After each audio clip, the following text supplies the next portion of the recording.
You will hear a number of different recordings, and you will have to answer questions on what you hear. There will be time for you to read the instructions and questions, and you will have a chance to check your work. All the recordings will be played once only.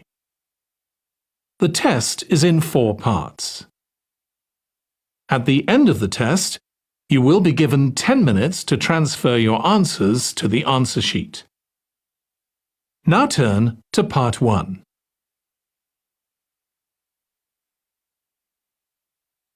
Part 1. You will hear a woman calling a tourist information office to ask about a festival. First, you have some time to look at questions 1 to 4.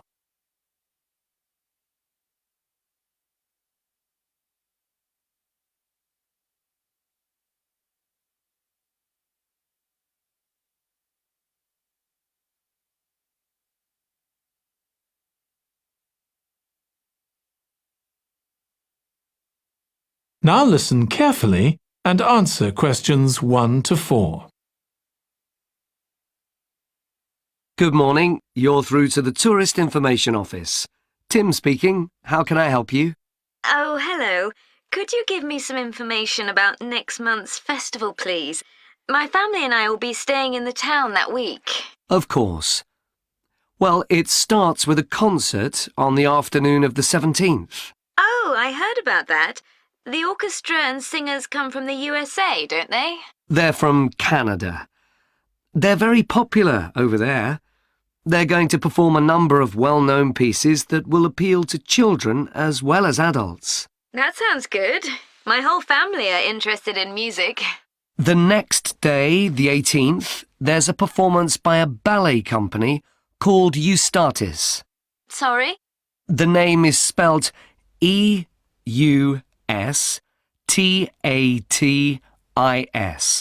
They appeared in last year's festival and went down very well. Again, their programme is designed for all ages. Good. I expect we'll go to that. I hope there's going to be a play during the festival. A comedy, ideally. You're in luck. On the 19th and 20th, a local amateur group are performing one written by a member of the group. It's called Jemima. That'll be on in the town hall. They've already performed it 2 or 3 times. I haven't seen it myself, but the review in the local paper was very good. And is it suitable for children? Yes. In fact, it's aimed more at children than at adults. So both performances are in the afternoon. And what about dance? Will there be any performances? Yes, also on the 20th, but in the evening. A professional company is putting on a show of modern pieces with electronic music by young composers. Uh-huh. The show is about how people communicate, or fail to communicate with each other, so it's got the rather strange name, Chat. I suppose that's because that's something we do both face-to-face and online. That's right. Before you hear the rest of the conversation, you have some time to look at questions 5 to 10.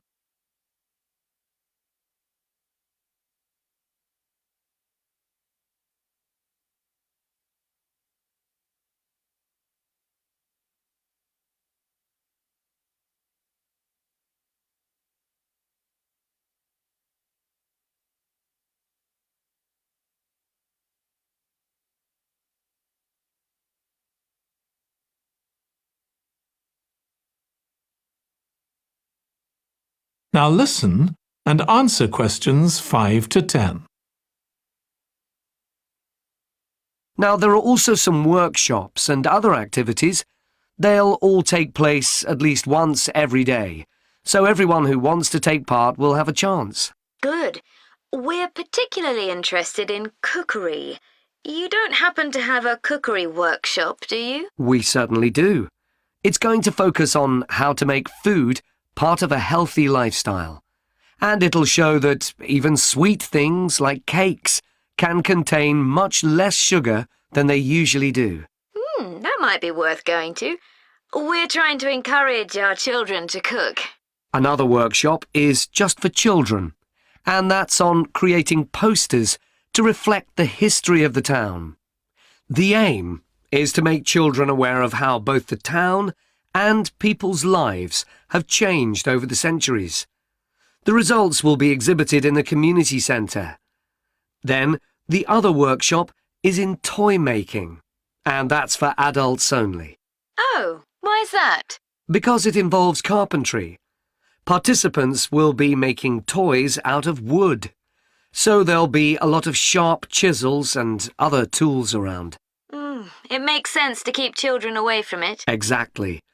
Now, let me tell you about some of the outdoor activities. There'll be supervised wild swimming. Wild swimming? What's that? It just means swimming in natural waters, rather than a swimming pool. Oh, okay. In a lake, for instance. Yes, there's a beautiful one just outside the town, and that'll be the venue for the swimming.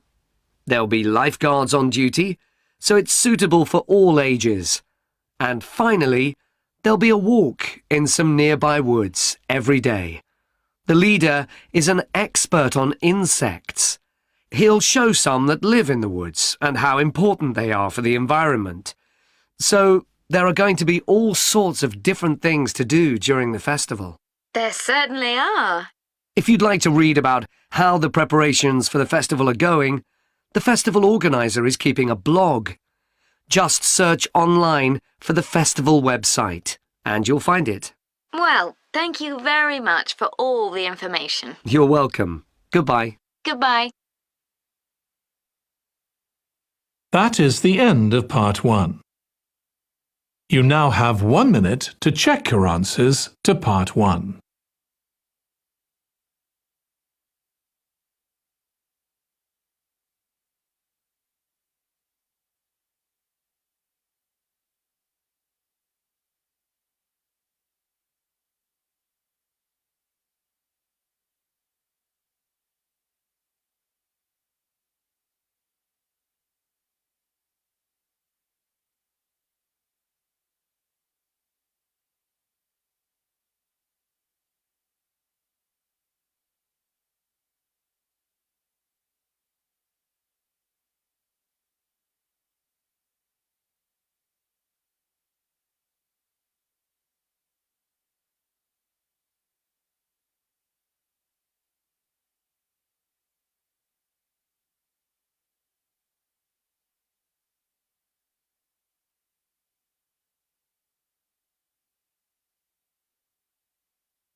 Part 2.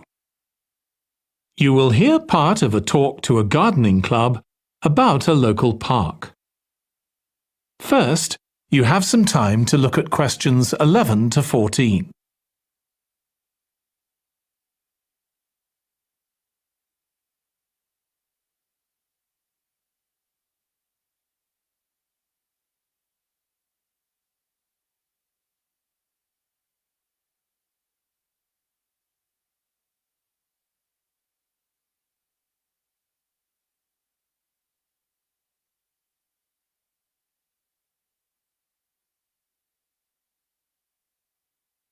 Now listen carefully and answer questions 11 to 14.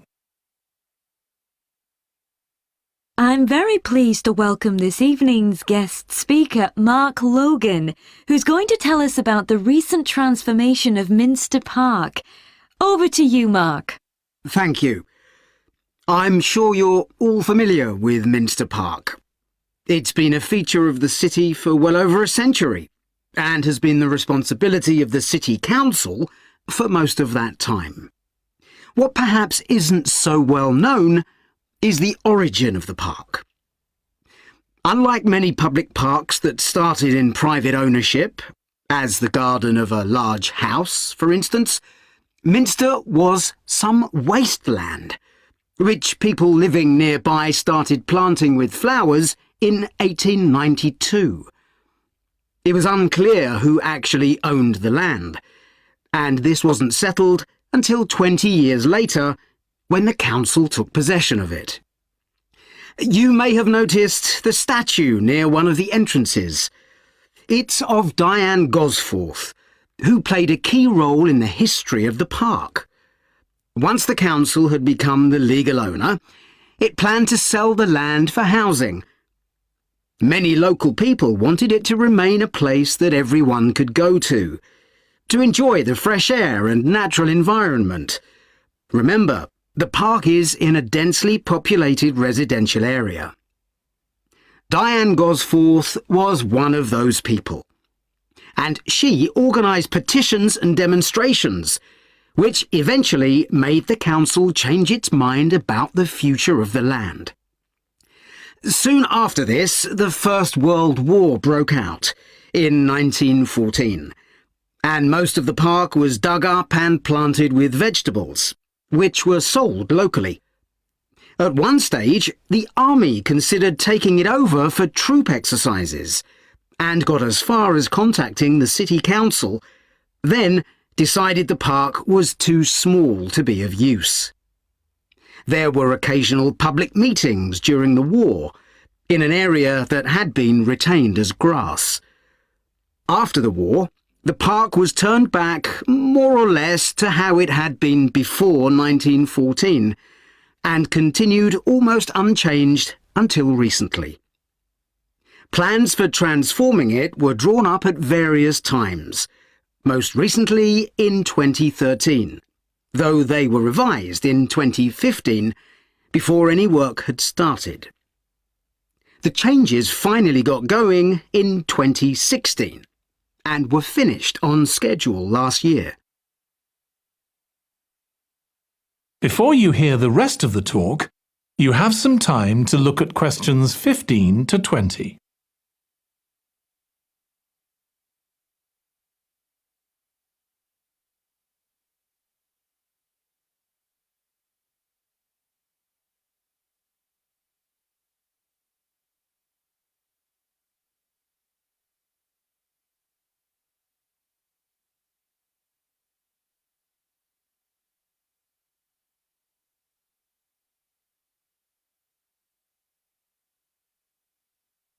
Now listen and answer questions 15 to 20.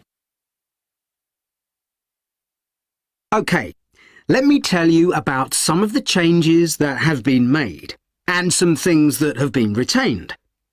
If you look at this map, you'll see the familiar outline of the park, with the river forming the northern boundary, and a gate in each of the other 3 walls.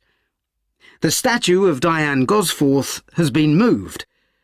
It used to be close to the south gate, but it's now immediately to the north of the lily pond, almost in the centre of the park, which makes it much more visible. There's a new area of wooden sculptures, which are on the riverbank, where the path from the east gate makes a sharp bend. There are 2 areas that are particularly intended for children. The playground has been enlarged and improved, and that's between the river and the path that leads from the pond to the river. Then there's a new maze, a circular series of paths separated by low hedges. That's near the west gate. You go north from there towards the river and then turn left to reach it. There have been tennis courts in the park for many years, and they've been doubled, from 4 to 8. They're still in the southwest corner of the park, where there's a right-angle bend in the path. Something else I'd like to mention is the new fitness area. This is right next to the lily pond on the same side as the west gate. Now, as you're all gardeners, I'm sure you'll like to hear about the plants that have been chosen for the park. That is the end of part 2. You now have 30 seconds to check your answers to part 2.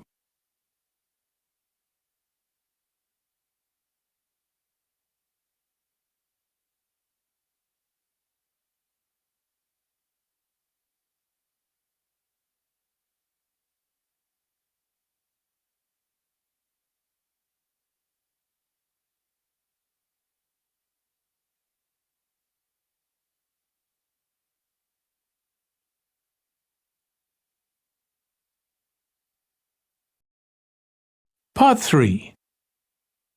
You will hear two students of English called Kathy and Graham planning a display on 19th century British life and literature for a university event. First, you have some time to look at questions 21 to 24.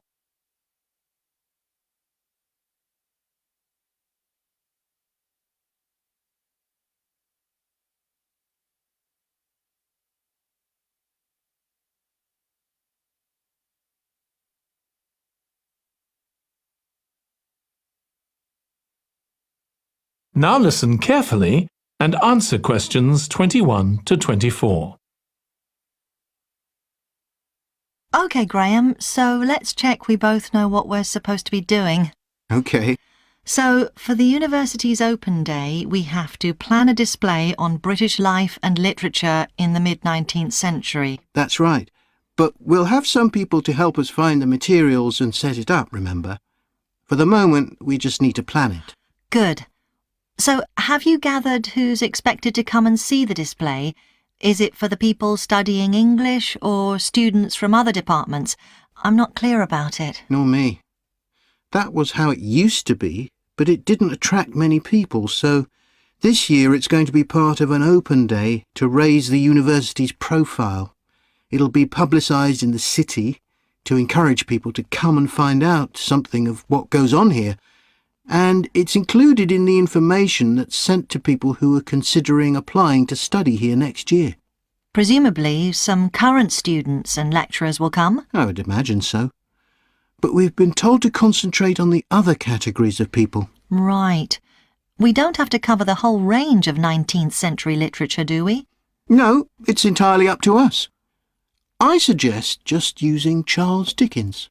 That's a good idea. Most people have heard of him and have probably read some of his novels or seen films based on them. So that's a good lead-in to life in his time. Exactly. And his novels show the awful conditions that most people had to live in, don't they? He wanted to shock people into doing something about it. Did he do any campaigning other than writing? Yes, he campaigned for education and other social reforms and gave talks. But I'm inclined to ignore that and focus on the novels. Yes, I agree. Before you hear the rest of the discussion, you have some time to look at questions 25 to 30.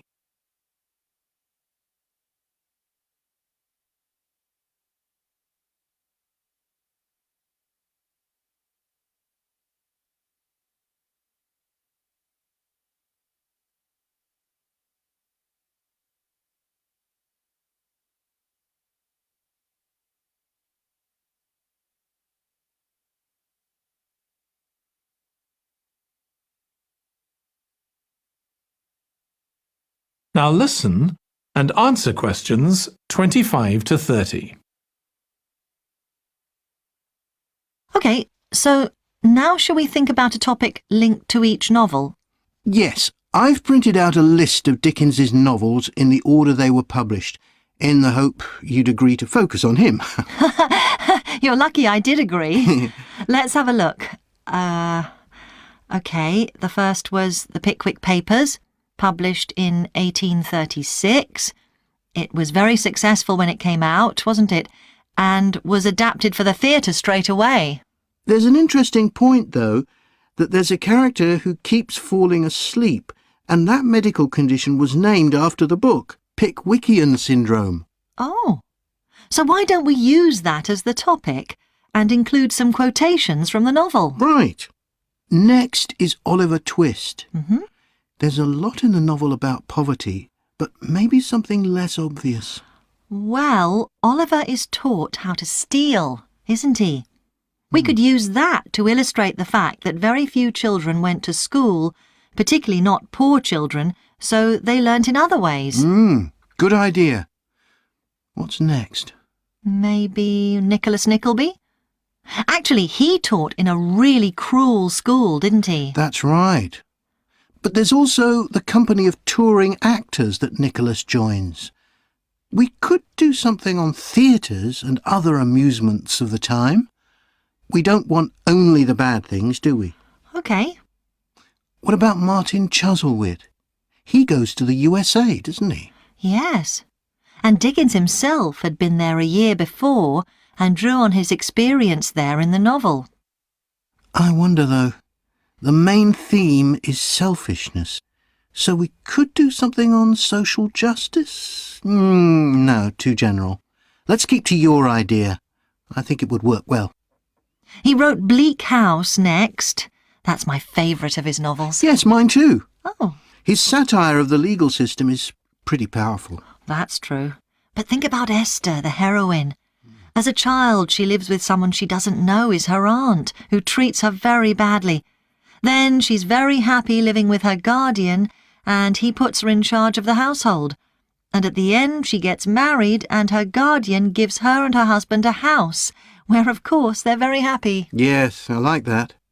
What shall we take next? Little Dorrit? Old Mr. Dorrit has been in a debtor's prison for years. So was Dickens's father, wasn't he? That's right. What about focusing on the part when Mr. Dorrit inherits a fortune and he starts pretending he's always been rich? Good idea. OK. So next we need to think about what materials we want to illustrate each issue. That's going to be quite hard. That is the end of Part 3. You now have 30 seconds to check your answers to Part 3.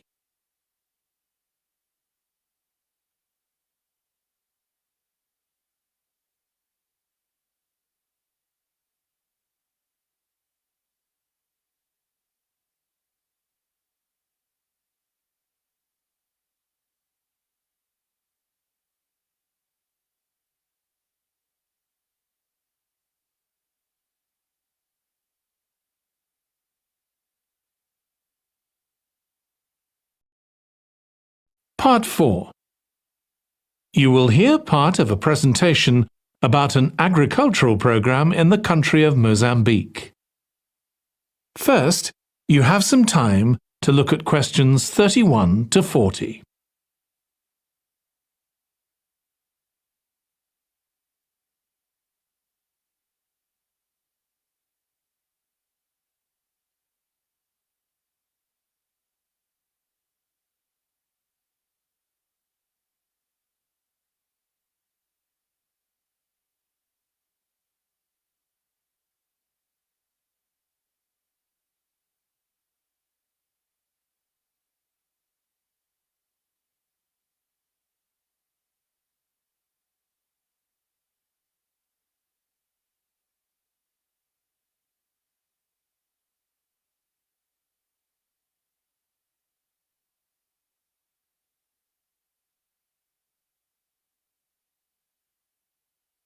Now listen carefully and answer questions 31 to 40.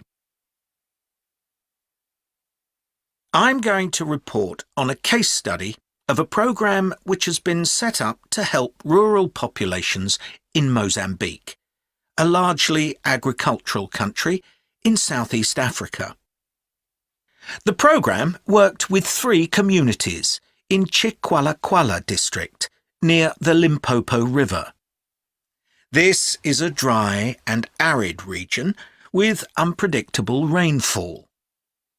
Because of this, people in the area were unable to support themselves through agriculture, and instead they used the forest as a means of providing themselves with an income, mainly by selling charcoal. However, this was not a sustainable way of living in the long term, as they were rapidly using up this resource. To support agriculture in this dry region, the program focused primarily on making use of existing water resources from the Limpopo River by setting up systems of irrigation, which would provide a dependable water supply for crops and animals. The program worked closely with the district government in order to find the best way of implementing this. The region already had one farmers' association, and it was decided to set up 2 more of these. These associations planned and carried out activities including water management, livestock breeding and agriculture. And it was notable that in general, women formed the majority of the workforce. It was decided that in order to keep the crops safe from animals, both wild and domestic, special areas should be fenced off where the crops could be grown. The community was responsible for creating these fences, but the programme provided the necessary wire for making them. Once the area had been fenced off, it could be cultivated. The land was dug so that vegetables and cereals appropriate to the climate could be grown, and the programme provided the necessary seeds for this. The programme also provided pumps so that water could be brought from the river in pipes to the fields. However, the labour was all provided by local people, and they also provided and put up the posts that supported the fences around the fields.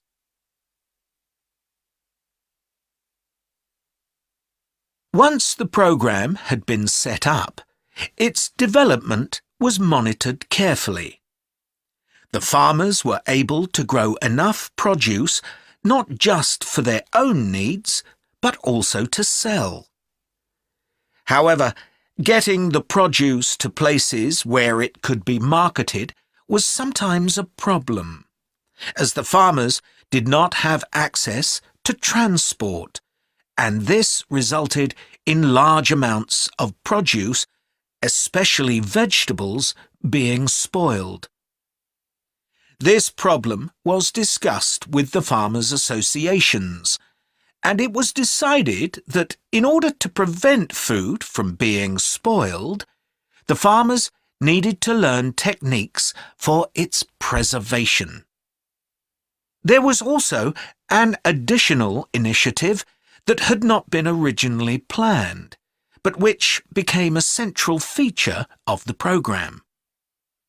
This was when farmers started to dig holes for tanks in the fenced-off areas and to fill these with water and use them for breeding fish, an important source of protein. After a time, another suggestion was made by local people which hadn't been part of the programme's original proposal, but which was also adopted later on. They decided to try setting up colonies of bees, which would provide honey both for their own consumption and to sell. So, what lessons can be learned from this programme? First of all, it tells us that in dry, arid regions, if there is access to a reliable source of water, there is great potential for the development of agriculture. In Chiqualaquala, there was a marked improvement in agricultural production, which improved food security and benefited local people by providing them with both food and income. However, it's important to set realistic timelines for each phase of the programme, especially for its design, as mistakes made at this stage may be hard to correct later on. The programme demonstrates that sustainable development is possible in areas where there is... That is the end of Part 4. You now have 1 minute to check your answers to Part 4.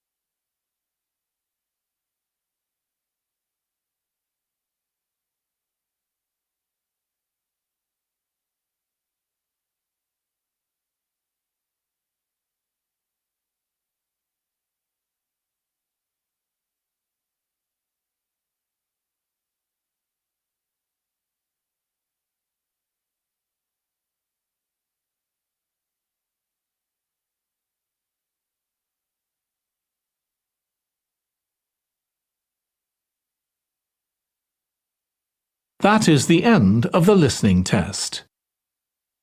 In the IELTS test, you would now have 10 minutes to transfer your answers to the answer sheet.